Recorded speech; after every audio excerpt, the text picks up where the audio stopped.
All right, everyone. Thank you for joining the webinar today to talk about our Impact Growth Fund that we have launching. If you have questions, please throw them in the Q&A. This is a Zoom webinar. You'll need to throw those questions in the box so we can attend. And we have a few folks here helping us make sure that we can keep up with the questions. If I'm keep rolling through and don't hear it or see it as we go, then we'll definitely stop and go through those questions as we have them to make sure that we hit them as we go through this questionnaire.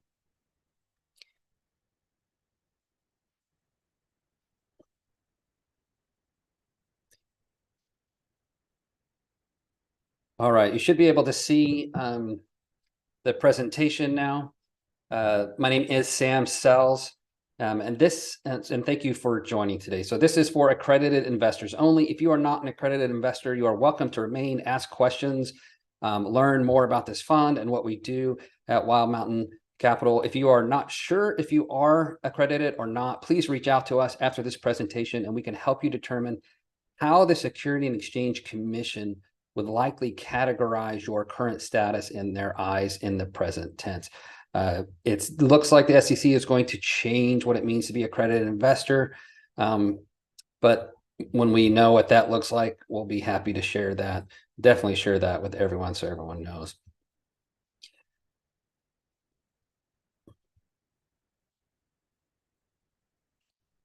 All right. So you've probably heard of funds before, funds that invest in multiple different types of assets, but this is a different kind of fund. This is all about impact and the growth of that impact and the growth of our funds, our money, our invested dollars. My dollars are invested here. They will be in the fund when it soon opens up. But our purpose really is to maximize returns, because that's what the purpose of any fund is to do, is to maximize returns. But also to create meaningful community and financial impact. And we'll talk a lot about what that means here in the fund. But first, let's talk about disclosures. Anyone who says real estate can't go to zero is, I guess, kind of right in the fact that the building's still going to be there unless it burns to the ground. And you don't have insurance but in real estate, we've seen people lose all of their money because of a host of events. And we'll talk a little bit about those events a little bit later, things that can go wrong in real estate. You absolutely can lose your money in real estate. Anyone who tells you otherwise is either being dishonest or they're just unfamiliar with how you can definitely lose all your money in real estate. So this is a 506 Reg D offering. And we want you guys to all understand that there are risks in real estate. They just are. The fund seeks to mitigate risk by going through different markets and different assets and different asset types to reduce risk and provide some more security. But in the end, there's always risk, and that's what investing is all about, right? It's investing where you feel comfortable and in a way that you want those dollars to create meaning, create impact, and those dollars to work for you and to create more dollars. In this presentation and other presentations we do, there are numerous financial projections. I am not Nostradamus. I do not know the future. I don't know what's going to happen tomorrow. I don't know what's going to happen later on today. I think I know what's going to happen later on today, vaguely, but I don't know the future. All right. None of us know the future. We all expected interest rates to rise. I don't know if anyone expected it to go up 500%, right? From 0.05 to 5.5 or whatever the basis is now. So we don't know the future, but what we're doing here is we're using models to try and help us understand a path forward, a business plan that we can execute. But in this, there's always risk. Please don't say, hey, 5 years ago, you said that we would get a distribution of $11.77, and it came out to $8, right? We are trying to see what the future could look like if we do these things and are based on our experience and so forth. There is risk. There's always going to be risk in real estate. However, there's also rewards for us. We're going to talk a little bit about who we are, our philosophy, what we mean by impact, our program, what we've done in the past, our strategies, and then we're going to get into the fund. I firmly believe if you don't trust us, you're never going to invest with us. In fact, you should not invest with us unless you trust us. Trust that we'll be committed to do everything possible to produce and to execute the business plan. And when things go wrong, because life throws curveballs at us, right? That we will do everything possible we can to overcome those obstacles and continue forward. We'll talk about projected returns, underscore projected. This is what we think this looks like, and how we get there, why we think that. We're going to talk about the designated properties that we already have lined up for the fund. We have a couple more that we feel like we're going to bring into the fund as well. And we'll talk about how that all works. We'll talk about why a fund versus single asset entities. We're going to talk about frequently asked questions. And of course, as you have questions, please throw them into or raise your hand. And panelists, if you guys could, please let me know. From my view right now, I don't see anyone's questions. So if there is a question, please throw it in the chat or raise your hand and let me know. All right. And then finally, if we have inspired you to do something more with your money than just seek a return, if we have inspired you to believe and feel and trust us, if we have inspired you to want to make a difference with your money through commercial real estate, then we're going to ask you to take the next step, to commit. And that commitment looks like an investment into the fund, and we'll show you how to do that. All right. So who in the world am I? So I know a lot of you know who I am. You know who Jesse is. But for those who don't, let me just tell you where it started for me in real estate.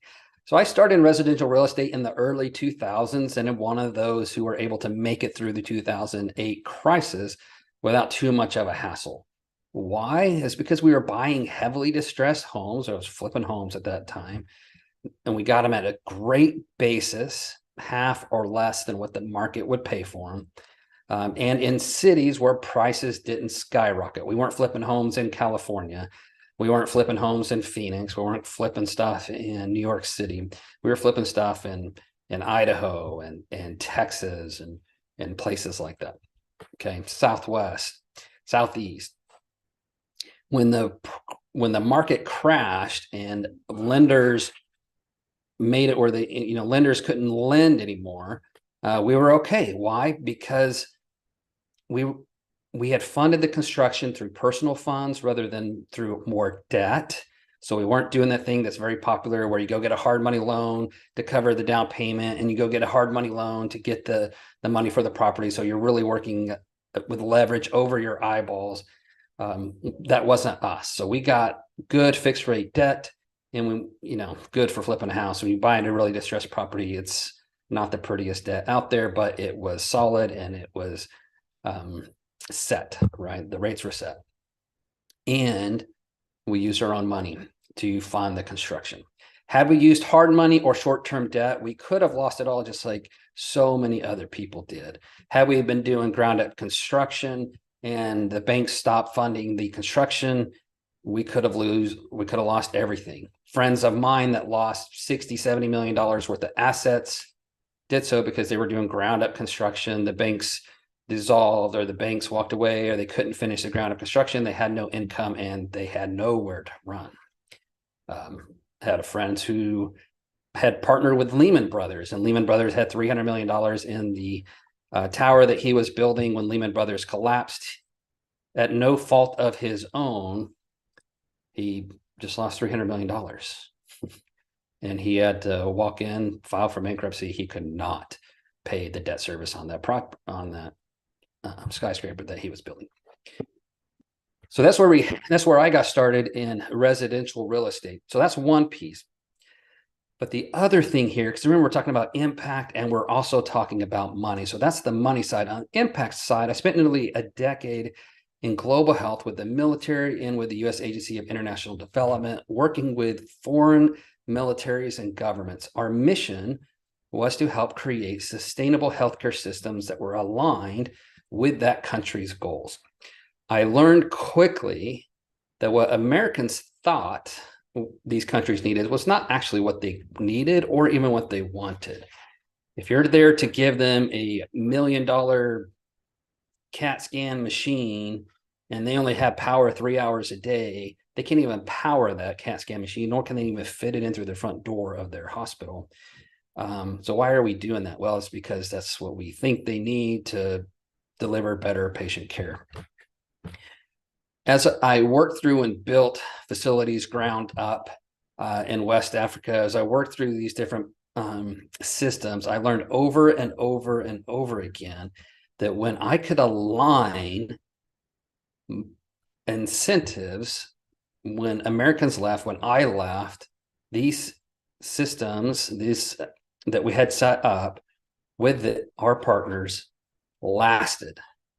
And one of the most powerful tools that I found was when we can align a profit motive to the delivery of healthcare, to the delivery of those facilities.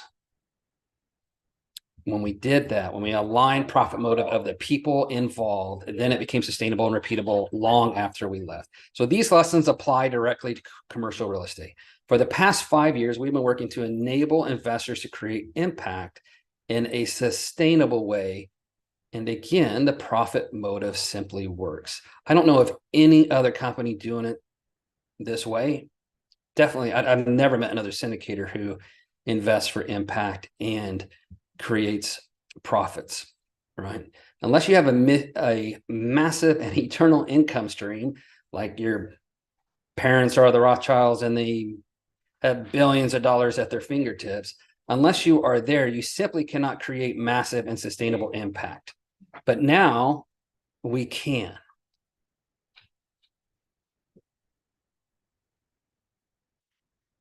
So why invest with us when you can go invest for a profit with somebody else? You see, impact matters. Our investments can matter if we place them in a way that creates impact. And we're only as good as the impact we have in the world.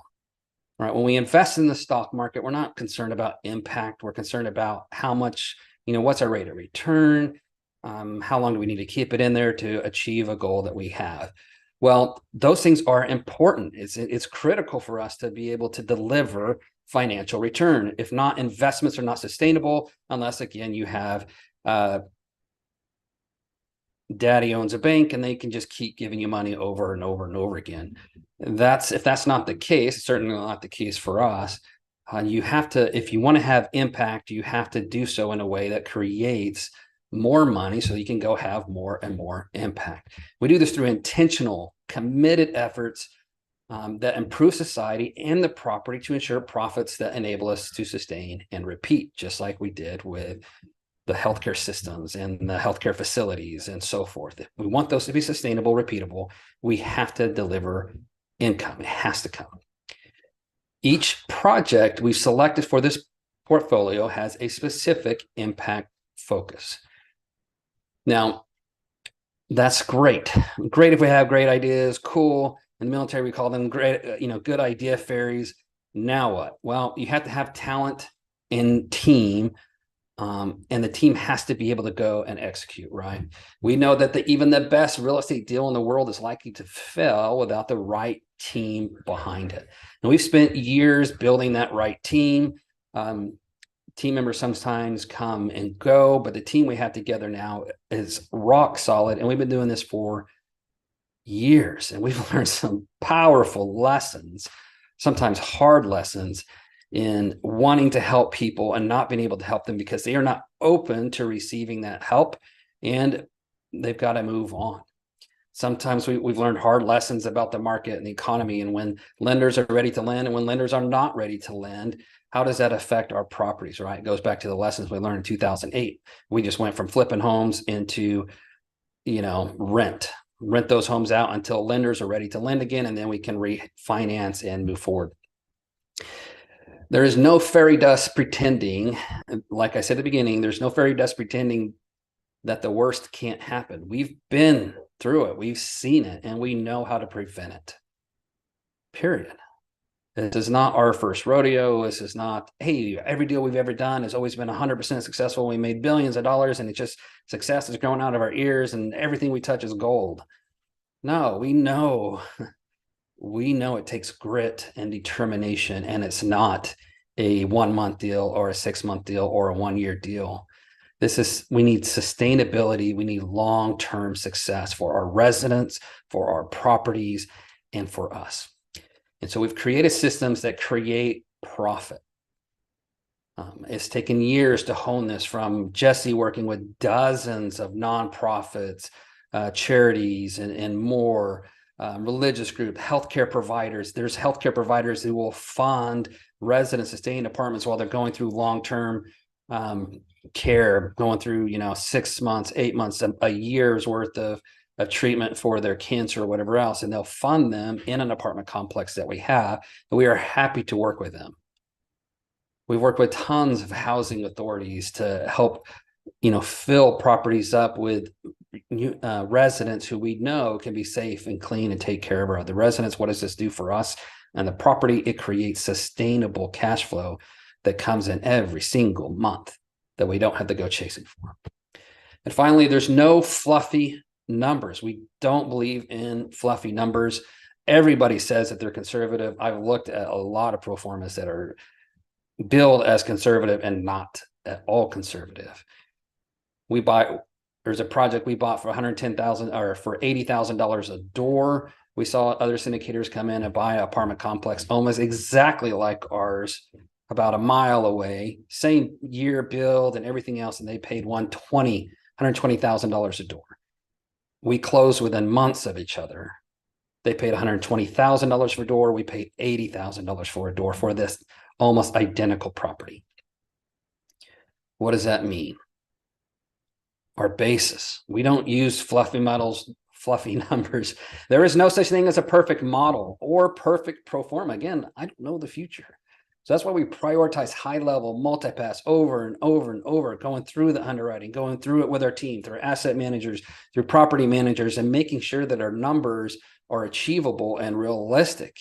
And then we do things like, hey, rents are going to decline. So let's look at this model with rents pulled back off of where they are currently, drop rents by 10% or 20%. And then what happens?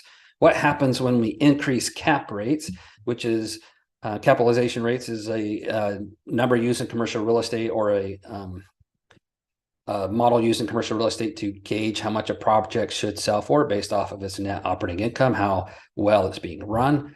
What happens if those cap rates go up and the price is inverted? So if those cap rates go upwards, the price goes downwards, and it can be big. So 1 point on the cap rates going up 100 basis points up can make millions of dollars of difference in the sales price. And so we put these into our models, and when we go out and say, this is the returns we think we can get as long as we have this amount of money and we do these things and this is able to happen, this is how we get. So no fluffy numbers. Years of working through this, and we've gotten less and less and less fluff because just experience has taught us on the dozens of deals that we've done. So we look at things differently. This is our dashboard, and we're real about it. We are committed to this. We intend to change 1 million lives by transforming these neglected and distressed housing into safe, well-managed, and thriving communities. This is real to us. If you know us, you know this is real to us. I don't drive a Lambo. I don't want a Lambo. I don't care about a Lambo. I drive a Toyota. My focus is to make a difference in the world and to do it in a big way. And the way we do that is by helping you make money, helping others change and improve their lives. This is a real property. That's our property. These are not stock images. On the left-hand side, you see a nasty pool.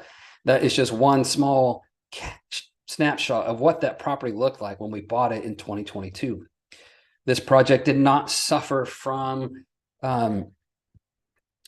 lack of funding. We had the funding, we had everything set up, we had the the system set up. This was bought on a variable rate note at 3.5%, and our payments have doubled on that thing, but we're paying it. We're still doing it. We're still running that project. We haven't defaulted on the note. We haven't lost it. We're doing that with an institutional partner.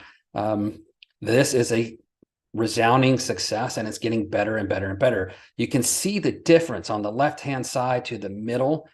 In fact, if I had a picture of where it is today, it's now got a big awning and a kitchen outdoors where people can cook food. And there's so many cool things right there on that pool. And you see the difference. Think about the difference to the people who live there. We didn't evacuate all of the people that live there and say, hey, we're getting a new amount of people. No, we lifted the people who were there, who were willing to do the things that they needed to do to live there, stay clean, respect your neighbors. They used to have fights. They used to try to do community-wide events, and they would all evolve into just fist fights because the people were so pent up and angered. Imagine if you lived at a place on that left-hand side. If you lived there, what would that feel like? You'd be angry, right? There were drug deals going on. We saw drug deals going on in daylight when we got there. And we're like, wow, that's a drug deal. They got a lookout over there and they're whistling and, blah, blah, blah, blah. Like, we're watching them. We saw people stealing stuff, graffiti. I mean, we just saw all kinds of stuff. And this place is remarkably different. You look there in that final image. That's the Boys and Girls Club that Jesse set up. He engaged with them, brought them over. They do after-school events. We designated an apartment for them and for a neighborhood police office to provide after-school care and after-school programs for our residents. And this is a community event, no fights, fun, educational, and guess what, kids, when they're doing something after school that keeps them busy, they aren't running around picking up rocks and throwing them through the window. Ask us how we know that, right? They need to be busy. They need to be engaged. They need to be learning and having fun. You know how much that event cost us? $0. $0. It just took some time, Jesse engaging the right people. We spent over $8 million on impact so far. We're looking forward to spending, getting that number well into the double digits this year or in 2024. We have renovated over 500 units with our own teams. We've improved a lot of communities, thousands of lives, and we're down to $60 million now of assets under management. We've let go of some properties this year. We've exited some properties this year, and we're ready to move on with a more concerted, focused effort on what it is we're doing. This is the Impact Program. If you listen to my Clean Money podcast, there's an episode where I go through this in great detail. If you haven't heard my Clean Money podcast or you want the link to that, please, please reach out there. All right, cool. Just thought I had a question there. Okay. So yeah, reach out. We'll get you connected with the Clean Money podcast, where you can learn all about this in great detail. But let me point out a few things here because Walmart recently copied us. I don't know if they copied us specifically, but we've been doing this now for a couple of years. And there was an article about Walmart just now doing the same thing. And that's by working with local police stations. I'm going to tell you that this is a crazy impactful thing, and it saves money to the property in a big way. So normally what you do if you want to secure a property is the industry says, hey, add cameras, spend, $100,000 in cameras, and you're going to spend $100,000 on a gate system, and you're going to, you're going to have Paul Blart Mall Cop come through. No offense if you're a mall cop or a night guard or whatever. You're going to have somebody like that come through, and they're going to, for $4,000 or $5,000 a month, they're going to drive through your property 3 times a day with their lights, little yellow lights on top of their Prius, and drive through your property back and forth and leave. So they'll spend up to 1 or 2 hours a day at your property, and that'll cost you $3,000 or $4,000 a month. $40,000 to to $50,000 a year, which brings down the value of your property, let's say $300,000. All right, that's real dollars, real money, but you got to keep your property secure. Well, we figured out a different way to do this a couple of years ago. Jesse found that if you work with a neighborhood police unit, they will set up a local office potentially in your apartment complex, and instead of police officers driving all the way into town and going to the police station, they'll stop at your apartment complex at all hours of days or night and be able to stay there and or get their reports done and leave. Why am I telling you this? Well, instead of spending $5,000, $4,000 a month, this is free. And these are real cops, and they get to know your residents. And it builds safety and security at your project, and it saves a ton of money. That's how that works. The number one reason why people stay in a property is because they have friends in the community. Think about this project we just said. At one time, they were breaking out in fist fights when we bought the property. Now they're having local events, getting to know each other, free. And now we just lost the lease. Environmental, solar panels. We bring in solar panels, and instead of residents paying 12 cents a kilowatt hour for downtown utilities, like in Tulsa, it's like 12 cents or 14 cents a kilowatt hour, which is super expensive. Electric, it cost us now 2 cents a kilowatt hour, and we charge them 10 cents, 9 cents. We just reduced their bills by 20%, their electric bill by 20%. That's huge. That's a big value to them. And now we just collected 10 cents an hour. What does that mean for a property, a large property? Now we're making an extra $20,000 a year that did not exist. $20,000 a month. I'm sorry, that did not exist. $240,000 a year. That adds $3-4 million of value to the property. Is it good for our residents that we just reduced their power bill by 20%? Yes. Wouldn't you love to have your bills reduced by 20%? Yes. That saves money. That's real money. And then we just create $200,000 plus of net operating income and profit at the property that can be distributed to our investors. Yes. That's the beauty of a well-organized, well-focused, intentional impact program. It's good for our residents. It's good for the property. It can be good for the environment, and it's great for our investors. This is how we align incentives to create impact and create profit. This is doable. This is not the ESG framework where we talk about our footprint. I don't have any idea what our carbon footprint is. This isn't about that. It's about our residents. It's about improving their lives. And who does this? Well, our team does this. You've already met me. And this is Steve Sells, Papa Steve. That's my dad, Jesse's dad, co-founder, was with us at the beginning. You can see from the gray hair that he's been in construction longer than most of us have been alive. Older cat, he knows how to do construction like it's in his veins. He's actually at a property today, right now, working to finish the development plan at a mobile home park. Like, he is there. He loves this stuff. This is like his life. He loves working with individuals, helping them. And they've been tearing down old, nasty mobile homes, getting rid of them and bringing in new ones and leasing those up. And he loves this stuff. Him and my mom are there now working at these properties. And these old cats, I don't know how they do it, but they get stuff for so much cheaper and get work done for so much cheaper than your big general contractors who are charging you 30% or 20 or 15% on every single thing you touch. Okay. You can see there, Jesse, he is the one who makes all this stuff actually happen. I talk about it. I believe it. I see it. He's the one who takes that and makes it a reality.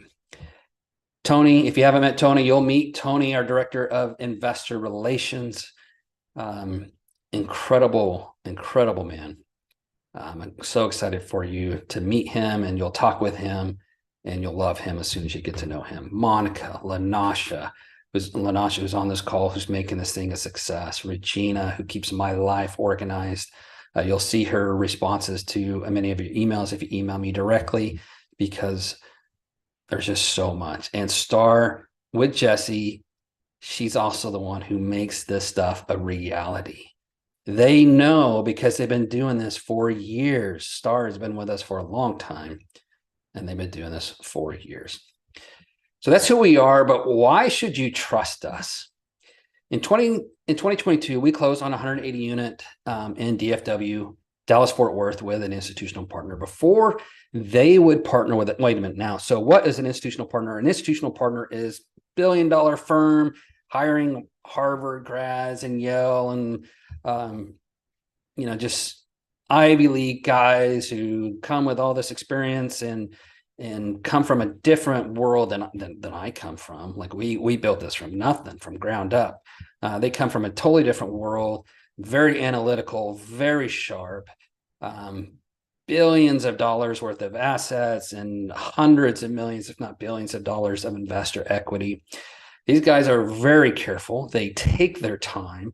And before they would partner with us, they did extreme due diligence on us, to the point that they listened to every one of our podcasts. They asked me questions. Hey, on podcast number 37, you said this. What did you mean by that? They called our property managers at other properties to find out more about who we are, about our culture, how we operate, and ultimately how committed we were and will be when things go south. Now, they understand. They've done so many deals. They've done billions of dollars worth of real estate, been in this game for 35 years. And they said that this is what they say to us all the time. Sam, every project is a war, and it takes a decade to win this war. So we fight the battles. We know things are going to go wrong. We expect things to go wrong. No two deals are ever perfect. We've never had a deal ever go well all the way through. There's always hiccups. But we love you guys. We love working with you guys because you guys get it, and you're real and you're fun. All right. And we'll talk a little bit more about why they chose us. Let me tell you a secret. Okay. The project we did with them was partially funded by a $250 million real estate investment fund. They were just finishing it up, like Fund 7. So hundreds of millions of dollars, just an unfathomable amount of cash that these folks are able to raise. The fund receives a 12% preferred return and is capped there. So that 12% of this project goes to them and us, pari passu, or in line with each other. And at 12%, the fund stops. It doesn't get any more money. Of the fund, 2% is the typical fund fee that goes to pay for the managers, for them to take care, salaries and everything else. You have to have people working. You want people working, right? I'm happy to pay a 2% fund fee.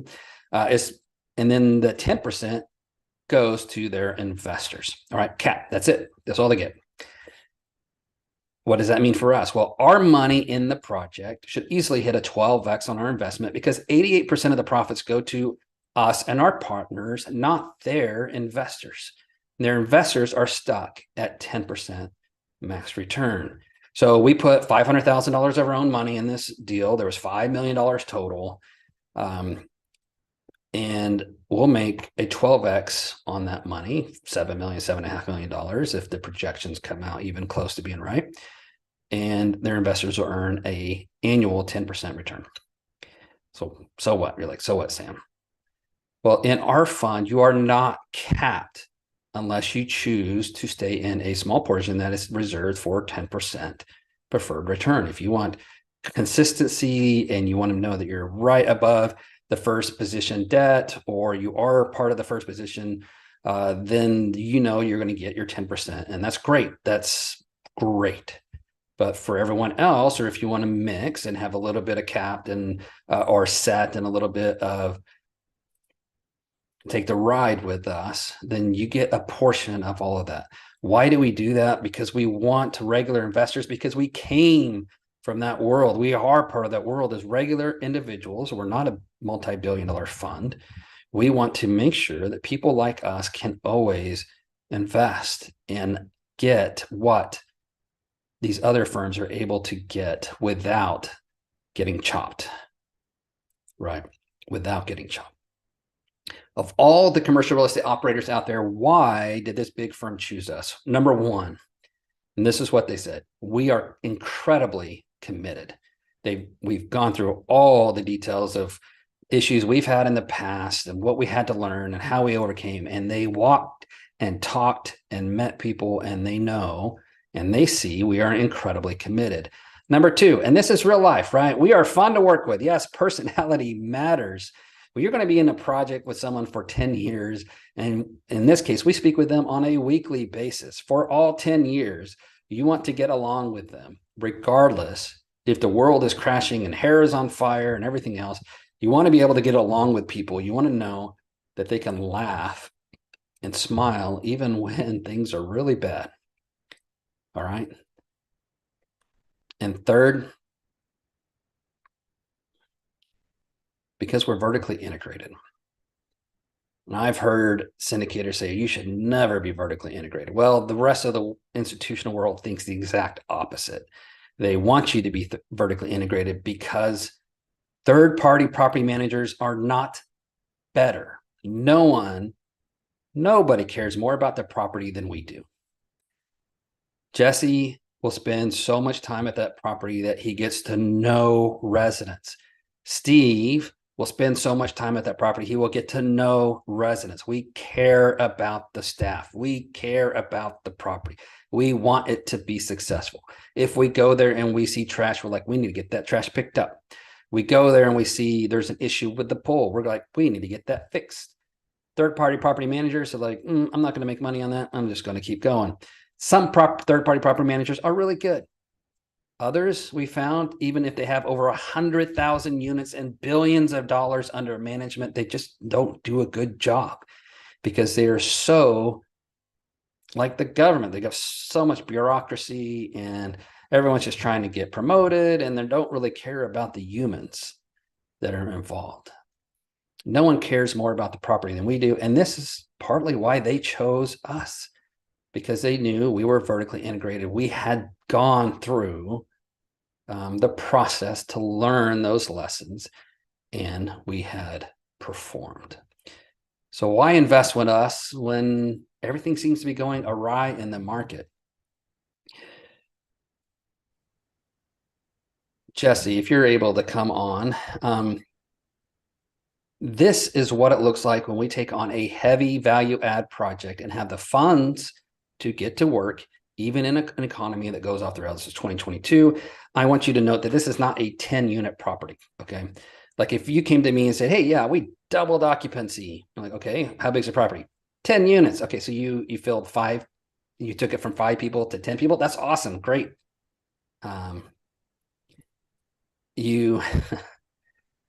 Is that really, great. Like I'm really happy for you. Absolutely. There we go. Yeah, perfect. Yeah. So apologize. Of course, my camera is acting up over here, so not able to get on camera. So that might be a blessing for all of you listening in. You look at Sam and not me. So first off, yeah, before we get into exactly what this graph is, I'm going to kind of talk about some things that Sam mentioned, right? So things have gone really bad in real estate. That's not a surprise to anybody, right? Interest rates went from 0.5% for SOFR and LIBOR to 5.5. That's a 110% increase. Nobody saw that coming, right? That's why you see all these companies going out of business, right? And so why aren't we out of business? And how are we able to stand that is by making sure that our basis is good enough, that we're still able to operate even when things are really, really bad, right? And to put this in another perspective, that lady that you talked about, Sam, the one with cancer, Cindy was her name, right? Now, Cindy, she had a decent job, but she was like most people, or a huge percentage of the population that lives paycheck to paycheck, right? So when she got cancer, and then also she had to do treatment, she had stage 4 lung cancer. She had a few months to live.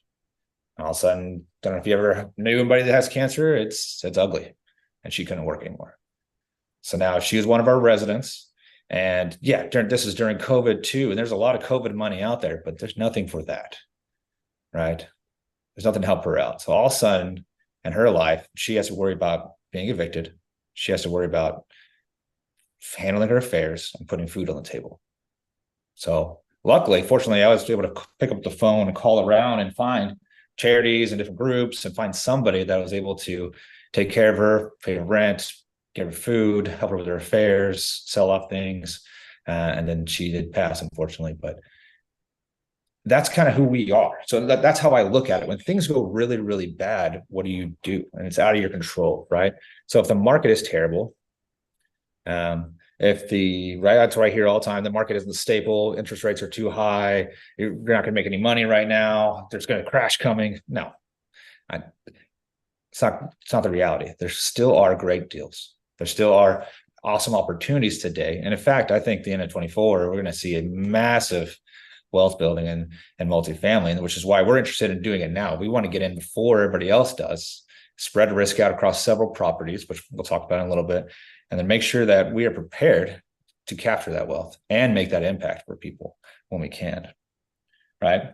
So look at this as a couple of different perspectives, right? The realities, we talked about interest rates, but what happens if COVID-9 or whatever we're at now hits again, right?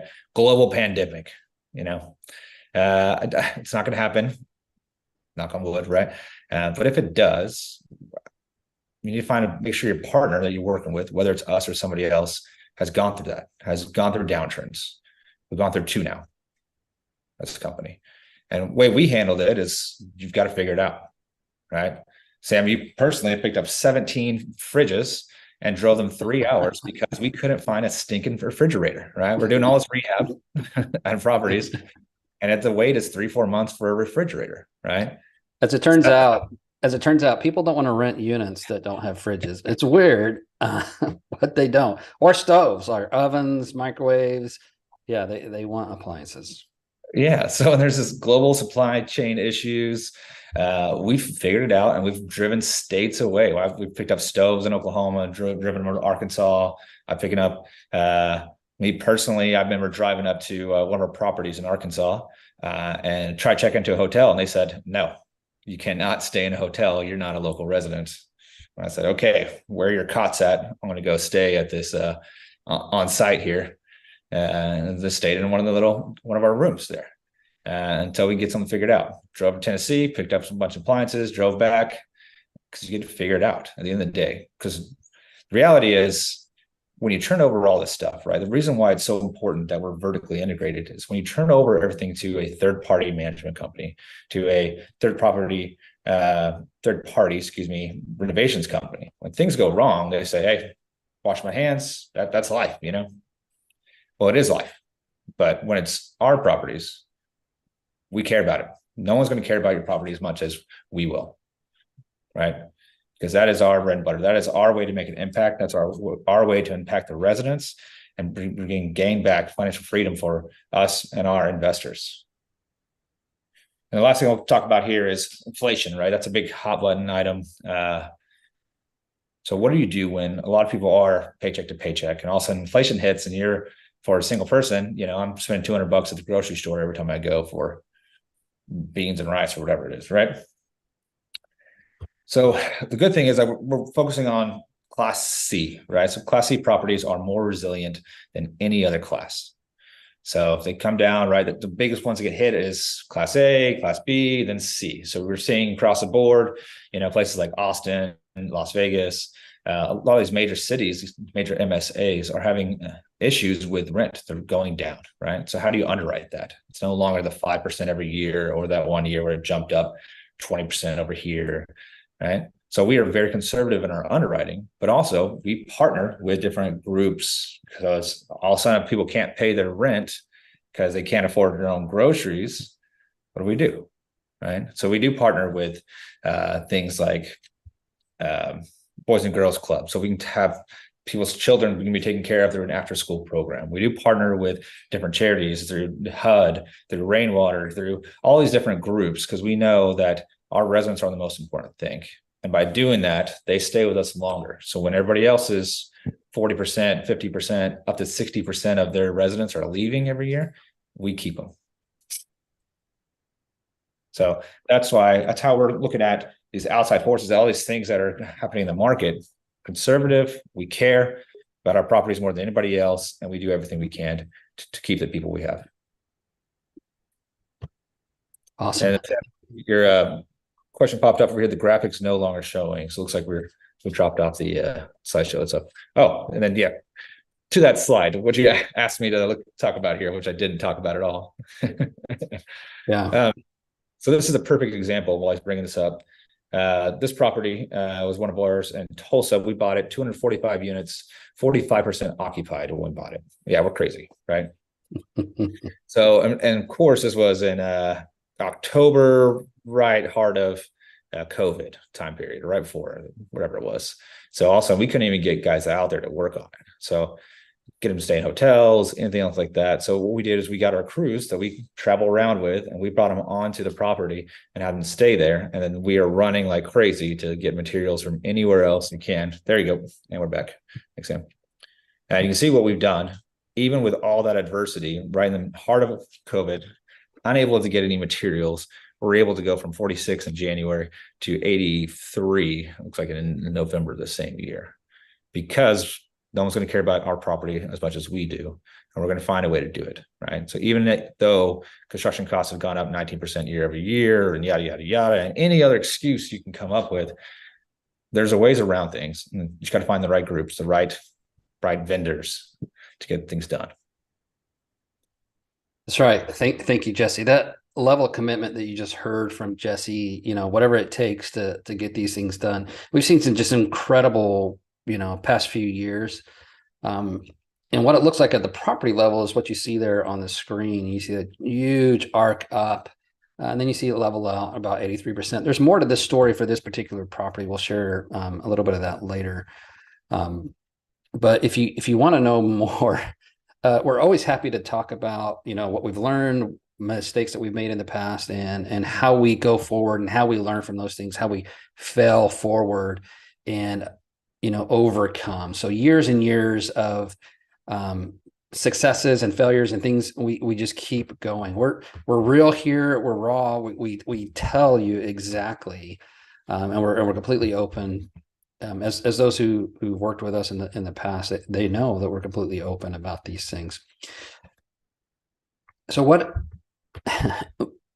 we've talked now about why Wild Mountain is the right partner. We've talked about now why impact matters and what impact means to us, a little bit about how we do that. We talked about how we get this done, even in a tough market, whether that's driving appliances for miles and miles away. And you may say, well, that's cute. Well, and multiply that times, 20 properties or 10 properties. And we're doing a lot of stuff, all these things just to get it done so that we can deliver the results that we have committed to delivering. Now let's talk about our Impact Growth Fund specifically, and then we'll talk about how you can make your investments matter. So this fund seeks to recapitalize versus acquire. We'll talk about why here in a second, and create profits through impact. So we believe we create impact, doing all those things that Jesse just said. We don't just believe this. We know this. We've seen it happen. You saw we 3x net operating income in less than a year. You saw that on that slide. We create that through impact. We focus on our residents. We focus on the property, and the profits tell the story after the fact. Okay. But first we focus on the properties, the impact, the difference making, the meaning, the whole meaning of all this. And as that happens, as we create profits through impact, then we're able to distribute regular cash flow. And this one is for up to 10 years for this fund. We need time. One of the things when we've talked to city councilmen and city councilwomen who's, other leaders in Dallas and Las Vegas and other places, they always tell us, don't come in here, hold the property for 3 years and sell it and leave. We need stability. We don't want you to flip apartments. We want you to create change and stick around. And that's why our institutional partner sticks around. They're 10-year funds. They stick around, and we do the same. We stick around. With one exception, we'll show you one here, but this is what we do. And this is why. So you see the genesis of the problem on the left-hand side. Yeah, that's a lot of stuff. I'm not going to read the slide to you. Jesse's already talked about a little bit why we are in this as, you know, an economy perspective, why we are here, what led up to that. Now, I don't set federal policy. I didn't ask the chairman to 5x or, you know, 110 times the 0.05 interest rate. We didn't ask for the major supply chain issues that had us driving all over the place until we couldn't even get anything states away, and we had to just wait for stuff. We had to, like everybody else, like we beat a lot of people to those appliances, and then we couldn't wait. And you say, well, why don't you just go get, you know, one of the higher price items? Well, when you're trying to rehab 400 units, and you're going to pay an extra $1,000 or extra $2,000 per door on a fridge, it blows up your budget, just gone. All right. So it's better to wait a couple of months and then get it when you can. All right. So all of this stuff has created opportunities. Now, right now, between ourselves and our partners, our friends, people that we teach in our coaching program who are out underwriting deals all the time, hundreds of deals. And it is extremely hard to find deals that pencil because people still want 2022 prices, 2021 prices, and the cap rates of 5 to 6%. That's catching up. And the only people who want to sell are folks who are in high distress, but you can't buy it because lenders aren't lending on high distress deals. All right, so this creates a very interesting situation. Acquisitions is not the place to be. It was been the place to be. Acquisitions has been the place to be for the past 3 years, 4 years, 5 years, because you could get great debt. You can get better debt than the previous owners had. You could pencil a deal. You can make the numbers work. But now we're in this weird situation where we're almost there. Maybe sometime late 2024, deals will start penciling. We've been looking and figuring out, so what can we do? Well, we have these deals that we bought pre-COVID. We did not capitalize them for the 19% per year increase. We did not capitalize them, these mobile home parks, for the supply chain issues. Now you're like, Sam, come on, supply chain issues. Folks, we bought mobile homes, brand new mobile homes in 2020, and they did not show up until 2023. All right. If you have a pro forma where you're like, hey, I'm going to fill this mobile home community up with mobile homes, and you fund that and you go out and you buy these homes, and then it takes 3 years to get those homes, well, that destroys your budget. It destroys your plan and development. And so we did not create that plan. We tried to flex the RVs or other things, but we didn't capitalize to do stuff like that. We set a budget. So now we look at the world differently. We look at what we can acquire today, what's on the marketplace. If COVID happens again, how will we flex to succeed in our plans? And the way that we do that is through a fund, where instead of chasing high expensive dollars, instead of over leveraging, instead of getting nasty debt that ends up hurting investors, hurting us, hurting the property, we go out, we put a fund together that is a mix of debt like pref equity and equity, where we can not only control the speed and rate of development, so we can go as fast as we want to, and all the profits don't get gobbled up by super aggressive lenders. It gets absorbed by the fund. We can give that back to investors who are patient and willing to take the ride and enable these high impact plans to work. And what's great is some of these deals that we have bringing into the fund, they have fixed rate 4%, 4.17% interest. These are 4% loans we cannot get right now, but that we were able to get fixed rate they're not going anywhere. We have 3 years or 4 years left on these loans, and we can maximize the project, redevelop, and execute the great business plan and wonderful returns that we cannot get on the market right now, because you can't find 4% debt without paying a hefty fee to get there. In the terms of, oh, we can assume 4% debt. Yes, but you're going to pay a premium on the project when you buy it. That will make up for the difference of the debt. In this case, we don't have to pay a premium on the project. We already have it.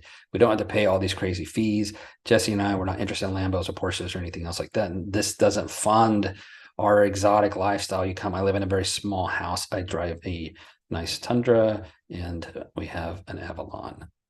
That's fine for me. That's where I want to be. I am happy there, because my life is not derive meaning from the vehicles I drive or the house I live in. I derive meaning from the things that I do. I drive meaning from how we impact the world and the difference we make. And that is the honest truth. That is the raw facts of who I am as a person and who Jesse is as a person. He does not work with charities so that he can get rich. He works with charities because he wants to take care of our residents. Now, we have some mobile home parks. We just said, hey, we had to wait 3 years for mobile homes, and now we have mobile homes, and we didn't capitalize that project for them. So we are recapitalizing these properties and taking them forward. And we're going to go into specifics about these properties here in a minute, but let's talk about the fund a little bit more. So we're reducing risk by diversifying across different asset types. So we're going to have 2 apartment complexes, 2 mobile home parks, and we have a mobile home park converting to a KOA campground. If you're not familiar with KOA campground, they are the largest RV franchise in the United States. They have world-class due diligence. They came out to the property, did the due diligence, loved the location, the size, and everything else, and they create the plan for us and with us. And we're already signed those contracts with them. We're midstream through that development of the plan, and that's coming and will be part of this deal. And folks, we have like $200,000 of debt on that property, almost nothing. And so it will recapitalize that project and buy out the current investors and move on. We have very little investment in that property. It will should 3x in value over the next year or so. Like, that's the things we're doing. So KOA campground, if you're not familiar, go find a KOA campground. They're all over America now, and they are packed. They draw people there. So each project has a very significant value add. We've talked about this. There's 2 different classes. We'll get into details about Class A and Class B. This is a $12 million fund. And again, it's open to accredited investors only. So let's talk about some more specifics, right? Mobile home parks, apartments, recap strategy, 5 to 10 year hold. The minimum investment for this project is $100,000. If that's not something you can do, and you are an accredited investor, reach out to us. Maybe the fund's not right for you. Maybe there's something else. If you are not accredited, or again, you don't know, reach out to us anyways. Talk to Tony, talk to myself, and we'll help you learn and figure out like what's going to be best for you to get to the next level, so that when you see an impact fund and you want investment to have meaning and to make a difference and to create a profit, then you can execute and do it. If you're not there yet, we're happy to help you get to that position in life where you can make that move forward and create a legacy of wealth and impact. If you are there, then this investment is for you. So Class A structure earns a cumulative 10% pref return. Remember, with development projects, it takes time to get there, but this is going to be like debt, similar to debt, but not debt. All right, it's 10% pref. It'll take position right behind the senior debt on the property, or in some cases, like with the KOA campground, it can replace that small debt with more debt that funds the entire project to convert all the construction and everything else is going to have to happen, cutting the earth, turning a 75 unit property into a 100 unit property, blah, blah, blah, blah. That will fund that whole project and do so at a 10% rate. It's cheaper than what we would get on the market, but it's great return for investors. Right now, if we're going to get a construction loan, it's going to be 10, 11, 12, 13%. So 10%, and it goes to our investors instead of going to a big bank in New York City. I'd much rather give that money to you. Much rather, believe me. New York bankers are not my favorite people. If you are a New York banker, welcome to the show. I hope you enjoy this. No offense. All right. I am from Texas. I mean, Yankees, something. All right. So Class B structure, earn a cumulative 7% pref, but also participate in the profits upon dispositions. Profit split above preferred return is 70-30 until we get to a 15% IRR, internal rate of return. If you want to learn more about what internal rate of return is, it's really about the speed of how fast you get your money back. The sooner you get your money back, the higher the IRR. So on a 10-year hold, sometimes IRRs are going to be lower because it's a longer period of time. So if you put up, money in, you get it back in a year, you're going to have a much higher IRR than you would if you get your money back in year 5 or 10. We'll talk a little bit more about specific strategies. But then once you get past 15% IRR, then it becomes a 50-50 split. Now, remember, you get the front 7%, and then we get the split. And in the back end, if we're really killing it, crushing it, then we get a little bit extra to the GP team for a job well done. All of this will be written out in excruciating detail in the private placement memorandum, all the details, and you can get into that. Class B targeted returns. You can see here on the screen, I'll show you again another screen that will be a little bit easier to read. And our distribution timing is quarterly distributions. And that's our minimum. So our minimum is to at least do quarterly distributions. When things stabilize, we may move to something a little bit different, but quarterly or a little bit sooner, but no later than quarterly distributions. I don't expect in the beginning there to be a lot of distributions because that's when the construction's being done. You need humans in the buildings renting for there to come return, right? The heart and soul of real estate are humans, and they're the ones who pay the bills and the rent, and that's how we create profit.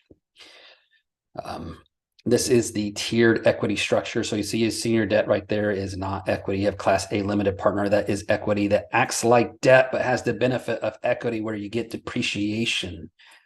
For you folks who like to reduce your tax burden, depreciation is a gorgeous thing. So where else can you get money that's similar to debt, but gets you the benefit of depreciation, which debt does not have? You pay a hefty tax on debt when you loan money out, and the returns you get from your loan, that gets charged big time taxes. But as equity, you get that shelter. 100% legal. It's the way. 98% of the tax code is written is just how to not pay taxes. And we use this with our CPAs, make sure we abide by the law, and it works beautifully. Class B limited partner, 70% ownership, and then general partner, 30% ownership. So when money comes back, it goes to the Class A limited member first, and then the Class B, and then the general partner. That's how it works. That's how we do things here. And here's a little bit more, but really what are your goals? And the intent is to figure out what works best for you. I am not you. The way that I view the world and the way you view the world are different, right? What's beautiful is the diversity of the way we think and the way we act and how we learn and how we grow. So we have two different options here. Pick the one or pick both. If you want to spread it across both, pick the one that matters the most to you at this stage in life. If you're older and you just want to know that you're going to get this 10% and that you're going to be first out of the deal, then go with a Class A limited partner. If you want to take the ride, you feel like you're ready to take on a little bit more risk because the money first goes to Class A. When Class A is done, it goes to Class B. If you're okay with being in second place, but you get a higher portion, a much greater portion of the profits, then go that route, right? Upon a liquidity event, sell, refinance, first all debts are paid, then Class A gets all their money and outstanding capital, then Class B gets paid all their money back and then returns. That's how this works at a liquidity event. If you have any questions about that, happy to go into that in detail. This is what it looks like for Class B projected returns. We're really average annual return of 14 to 20%. That's where we're focused. To do that, we want projects that deliver something close to double that, just so that we know if they're not going well, we can still hit our targets. That's the objective. So the first year is going to be smaller and it's going to grow year on year as we move through this project. Targeted 7 and 10% average cash on cash over the life of the fund. We want money to come in. That's our goal. Cash flow pays bills. You can't buy, like they say, you can't buy a sandwich with equity. If the world goes to pot and doomsday comes, and you can't go and say, look, I'm worth $10 million in equity and buy a sandwich. Nobody's going to care. They need cash. And so our focus is the cash flow. And that's one of the beautiful things about mobile home parks and RV parks is they just cash flow. So let's talk about specific properties. So Jesse talked about this one, South Glen Apartments. This one has been very interesting to us. When we bought the project, 46% occupancy. We get it up to 83% occupancy. And then the lender, well, really before we even get to 83% occupancy, the lender starts having liquidity issues because the market's in turmoil and they borrowed money. And now they lent it out and it's all variable rate. The money they borrowed is variable rate. The money they lent out is variable rate. And all of a sudden people can't pay them back. We're still making our payments, but they get into a liquidity crisis and then they couldn't fund the construction and we're midstream in the construction process. And we had just got to the point where we could make a profit and interest rates kept going up and it would be like interest rates match, raise the NOI, interest rate match, raise the NOI, interest rate match. It was like there's a race. And we're like, okay, we're at 83%. We get it over 85. We can take it to our lender. We have lenders set up, term sheets ready to go. We just got to get it over 85%. And then they'll start the process. And in 3 months, we can close. And then the market goes bonkers.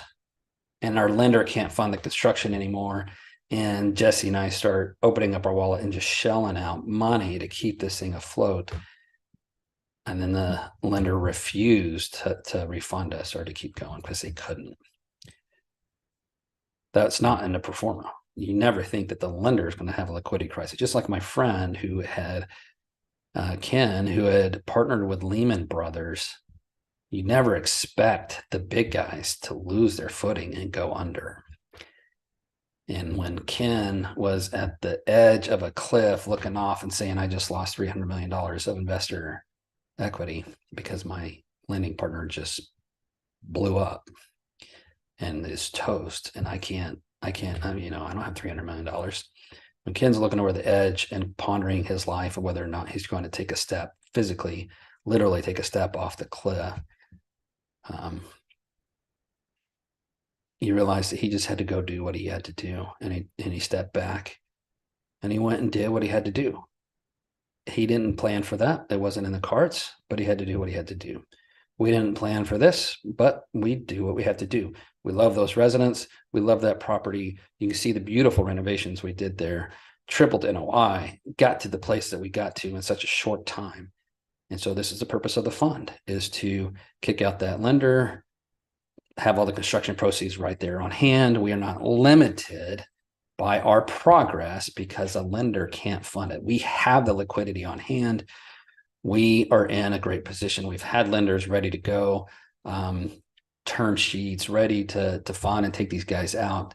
But the market's been in such turmoil that they've been very, wary, like, hey, we're ready to go, but we need you guys to have this, and that. And so this fund will take care of that, that, and other things. And what's gorgeous about this whole thing is the lender has taken a punishment, as rightfully they should. They should have escrowed those funds. They did not. Our construction proceeds, then they wouldn't have taken our money that they promised us in the contract. we don't have to worry about that ever again. When we fund the project, we get the construction work done that you saw. We actually did. This is not, we will go and do this thing. I hope this is, we actually did this thing and it worked. And not only did it work a little bit, it worked very well. We were crushing it at that property. And we will crush it again. It's not a new system. This is systems that we've already employed and used. And so the lender has taken a big haircut. They're willing to walk away and lose money. Their debt, it will be, we will pay them less than the debt on the property. And that extra couple of $1 million, extra $4 million coming back, reduction just means for a great return as we move into this project. That's why we have on a 7-year, 2.5x equity multiple, meaning your money should more than double, should projected, pending no COVID, zombie apocalypse, or something else. Similar, we should get close to a 17 or 19.5% IRR, depending on if it's a 7-year or 10-year hold all the way through. We should be able to average around 30% annual return. We should be able to get there. Why? On a recap deal, why can we do that? Because the lender is taking a big haircut, gives us money back in our pocket. And we get back in and we get to finish the business plan. Finish what we have set out to do all along. Take care of our investors, thank them for being a part of our project, and move on and finish this project. We have a mobile home. That's one. That's a great project. Probably the majority of the proceeds, we're looking between $7 and $8 million will go into that 245 unit big project. A lot of work to do. We know it very well. I've spent a lot of time out there. Jesse has spent months out there on that project. We know it very well, very, very well.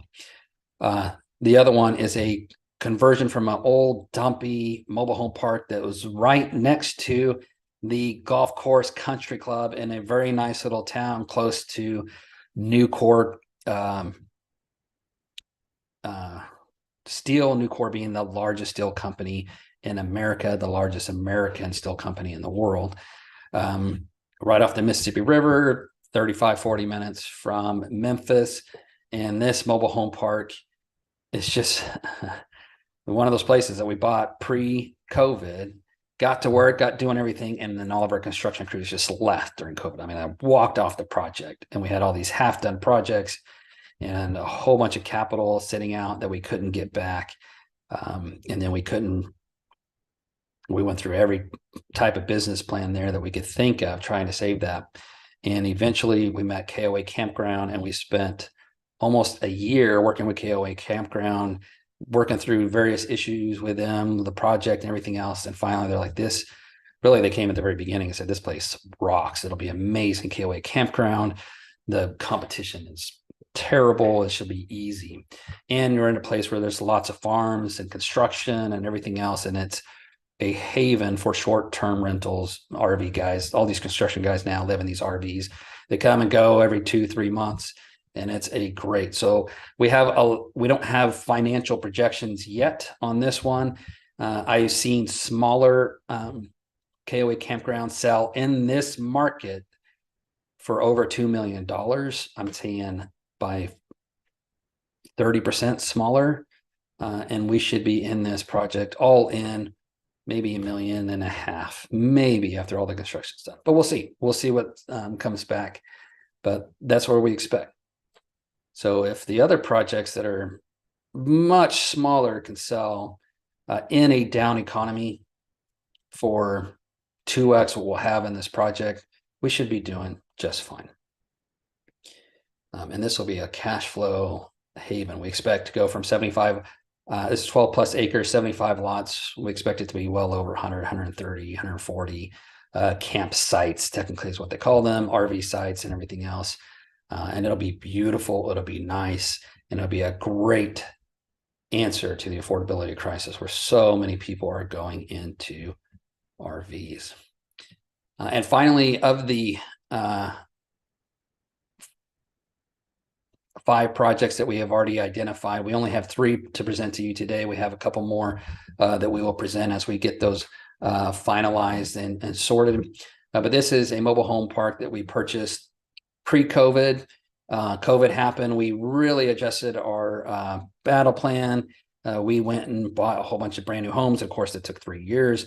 And then we went and found 10 duplexes from the Army, getting rid of these modular duplexes. These things are like bomb proof, the heaviest duty buildings I have ever seen that are modular, meaning you have to get like cranes involved and everything else to get these things moved, but you can move them.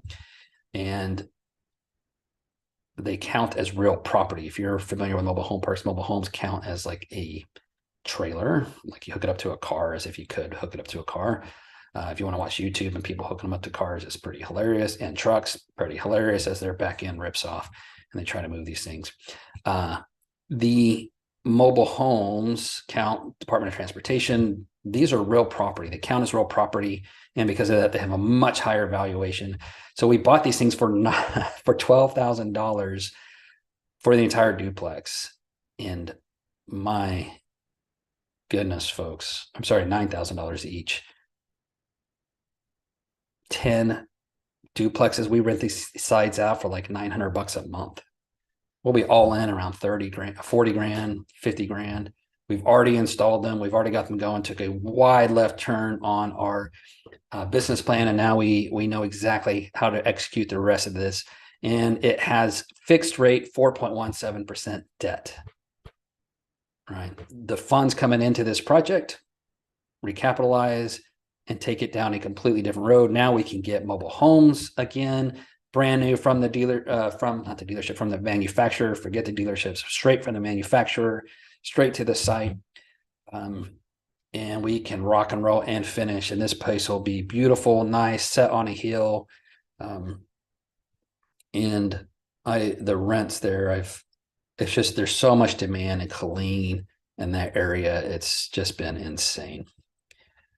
Now, why mobile home parks? If you're not familiar with mobile home parks, there's high barriers to entry. You can read a little bit more about this. It's very hard to get a permit to build. I have a friend who just got a permit to build. He's been working on that for over a year. Land that he had bought a year before then, just to get a permit to build a mobile home park. It's super difficult to get those permits. And he reached out, like, Sam, I got my permit, I'm ready. I'm like, all right, man, let me help you understand how to build this property. High cash flow. These are very high cash flow projects. They're in high demand. You may think, who wants to live in a trailer? Well, the honest truth is, where else can you rent or buy or own a 3-bedroom, 2-bath home that is probably nicer inside than your house? No offense. Most of our homes, I've been in these new mobile homes and they are fancy, like speakers into the walls, granite countertops, beautiful interiors. They're very nice. They've come a long ways. These are not your 1970s and 90s or even 2000 mobile homes. They're different. They're nice. High cash flow, high demand. Like every time we put one of these things out there, it fills. Low supply. And we've done 10 parks now. Like we know mobile home parks. So those are the 3 properties. Why a fund? Why not just do these each as individual projects? They seem like they have great returns. We're looking at the future of these things. Why a fund? Well, diversification. One of the things we've really learned about this: mitigate single asset risk. When you're all in on one project, let's say you were an investor in South Glen, or you are an investor in South Glen, and the lender just went belly up, and now they're fighting with you over the project because they want to sell it so they can go. They want the projects because they want to go fund their liquidity issue, and they're New Yorkers. They don't give a crap about anybody. They just want their money. What diversification does is enables us to spread that risk over multiple projects. Not only do we spread over multiple projects, we don't have to worry about lenders issues because we have fixed rate debt. We have all of the reserves we need to take care of everything. And we can stabilize returns across all these different projects. Some of these will be very fast to profitability. KOA Campground will probably take a little over a year, maybe a year and a half before, because it's almost like a ground up construction, because we're completely taking it down and rebuilding it and coming back with it. KOA Campgrounds do very, very well cash flow wise. So we expect tons of cash flow coming off of that project in a year and a half. Other projects should be 6 months, 8 months before profitability hits and ready to go. If you're on the debt side, that's going to come right away because it'll just replace debt on a project and get that 10%. It'll be a monthly income coming in from the property. Like this will be, some of this will be very quick, some of this will be longer and then very heavy. This is how we stabilize returns, multiple assets, multiple local economies, and it just really helps reduce risk. Now, is this fund right for you?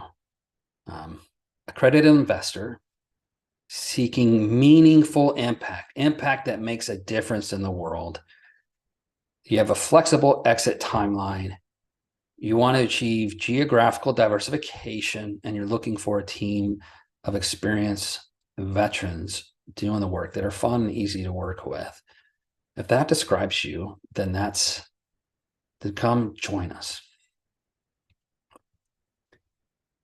That's not you, then come talk to us and let's talk about what your goals are, and we can make recommendation of other operators. If impact is not important to you, that's fine. It's not what everybody cares about. If you want, I can make a recommendation of operators who I think have done great in this current economy dealing with these issues because they only bought very beautiful assets with fixed rate debt from the beginning. So this economy only hurts in the fact that their rents are going down. Happy to make recommendations. If that's for you, happy to make recommendations. Why mobile home parks? We've talked about that. Why recaps? Because we can get after this much faster and capture a much greater return than we could if we went onto the market and tried to find the right distressed deal from the right distressed people who are willing to take a huge haircut and willing to give 10% or 50% of the money back to investors or lose all of their investor money as long as they don't have to have a foreclosure on their record. Sure, those deals are out there and more of them are coming. But that's not where we're at right now. Where we're at right now is how do we create the biggest impact and the biggest bang for our buck for our investors? And of everything that we've looked at and seen, this is the best way to do so. We have already established a strong foundation of management for each asset. We know these projects. Can you invest SDRA monies? Yes. We've never had a project not get approved for SDR, self-directed IRA.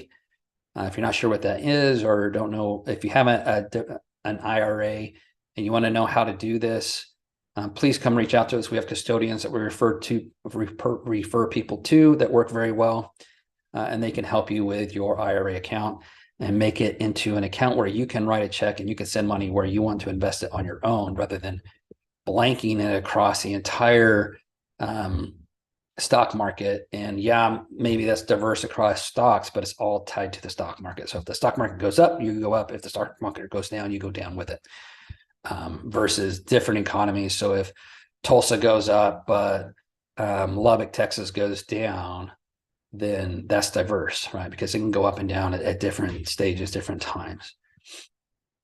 And yes, one of these assets is in Lubbock, Texas, on the same street as Texas State University. So we like university towns.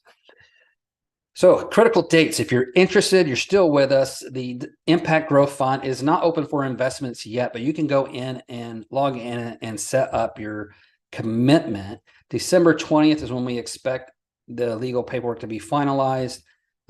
This has been in the process now for 2 months, and we expect it to be finalized, ready, sent out, and you can come in and invest. Now, we do a first fund, first served model.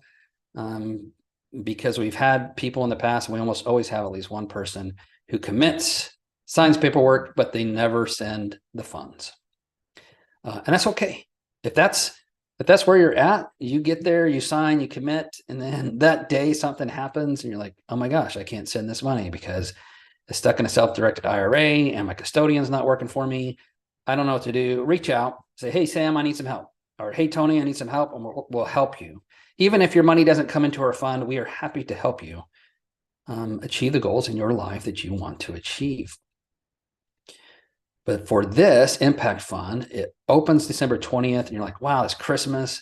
Well, we're doing this. We're not rushing through the paperwork. We've been at it for 2 months, but we're pushing hard to get it open so that if you want to receive depreciation expense that reduces your tax burden before the end of the year, you can put your money to work and receive depreciation. I recommended this to a friend last year. He did not follow my advice. He's like, Sam, I don't know. I think I'll just deal with taxes as they come. He paid a $350,000 tax bill this year. And it almost destroyed him. Like, it's huge because he took the money over and put the money to an asset in 2023, not in 2022, even though he had the cash in the bank. And so now he had to pay the piper. Folks, don't do that. If you created a lot of profit in 2023 and you need someplace to park that money that will provide a potential reduction in your taxes, then execute. Make that decision, commit, and move forward. If this fund is not for you, no problem. Happy to recommend other opportunities out there in the world. Just reach out to us, and we're happy to talk. Really, we are happy to talk with you. But don't be like my friend who I talked to the other day and just depressed as all get out, losing $350,000 to the IRS. Man, I would hate to send all that money to the IRS knowing it's just going to go pay for, some politician's Ferrari or something like that. I don't want to do that. I don't want to buy their homes for them. I want to take care of Americans, and this is how we take care of Americans. Folks, this is the bottom line. We believe and we know investing in communities where we can create the biggest impact is the hallmark of true investing. All right. For some reason, we have taken out in America, we've removed the feeling, the compassion, the love, the purpose of investing and created it only about dollar bills. This is not only about dollar bills. This is about making a difference in the world. You invest in a company, you're helping that company move forward with its visions and goals, right? If you invest in commercial real estate, you're helping that asset continue moving. If the purpose is to create impact, make a difference, improve society, and make a profit, everybody wins. I have seen this over and over the past 15, 20 years, where when we align profits and impact, it becomes sustainable and repeatable.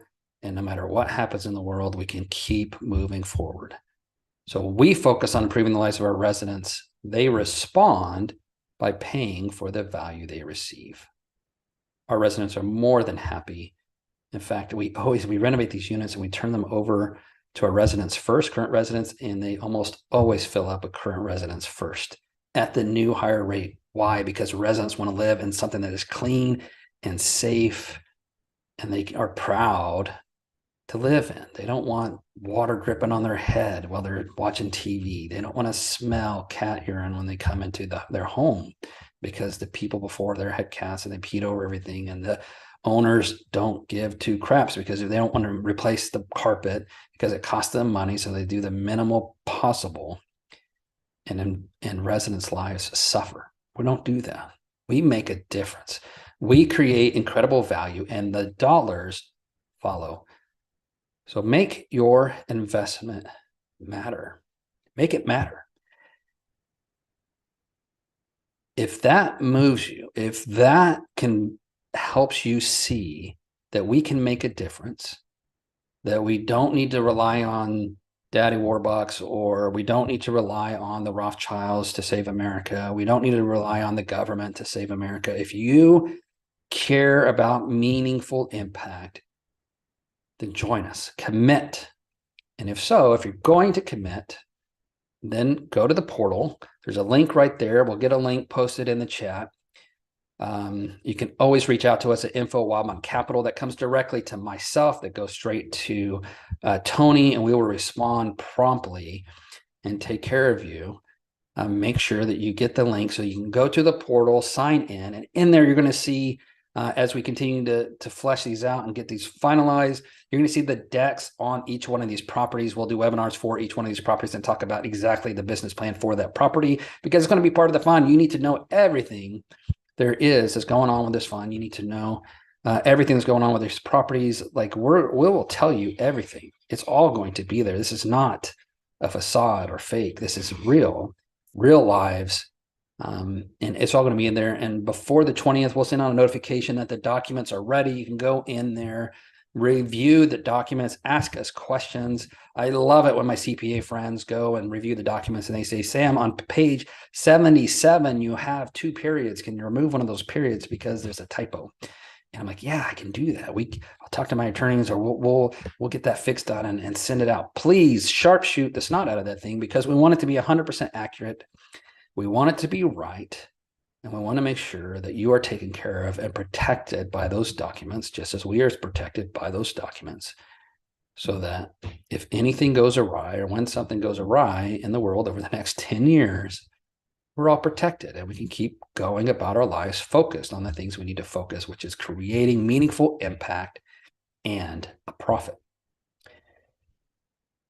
Because this is accredited only, you will have to submit an investor verification. I recommend doing that early, because we cannot accept your funds until we have received that verification. So if you don't know what that means, reach out to Tony or myself, info@wildmountaincapital.com, and we will help you understand what you need to do, and turn that on so you can use that in InvestNext. You can reach out to use their third party to verify. You can go to your CPA, your attorney, and get some proof. This is required by the Security and Exchange Commission. We are not going to violate the rules of the SEC. I am way too pretty for prison, and I don't want to go there. Like, there's nothing in my life that I want more than to live an abundant life with my family and make a difference in the world.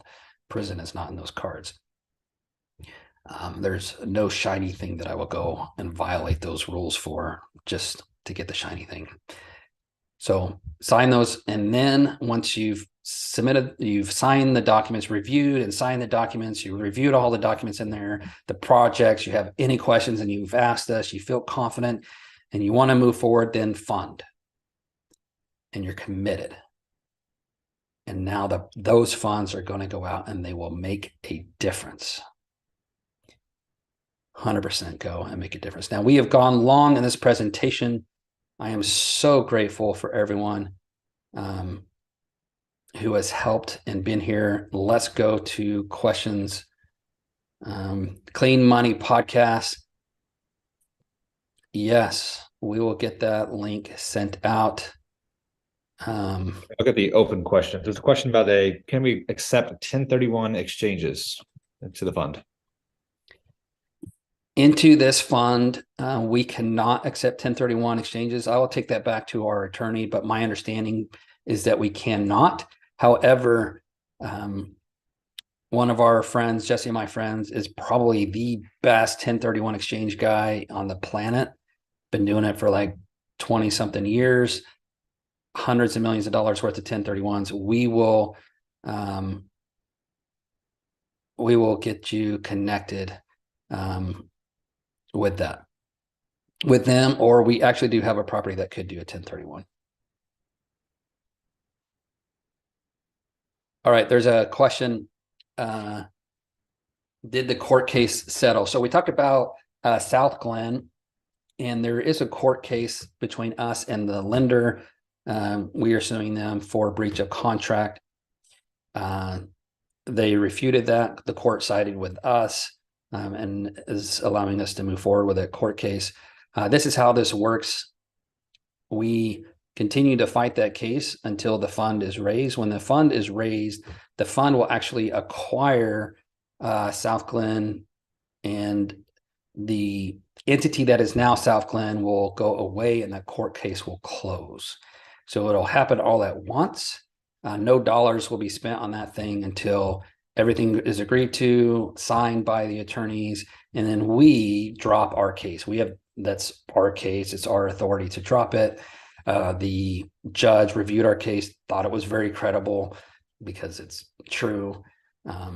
and we have all the documents and everything else to prove it. And the current lender cannot do anything with the property, and so they're anxious to sell that thing. So when the funds are ready, they aren't anxious to sell that. I'm sorry, they're anxious, wrong terms, because we're selling South Glen to ourselves.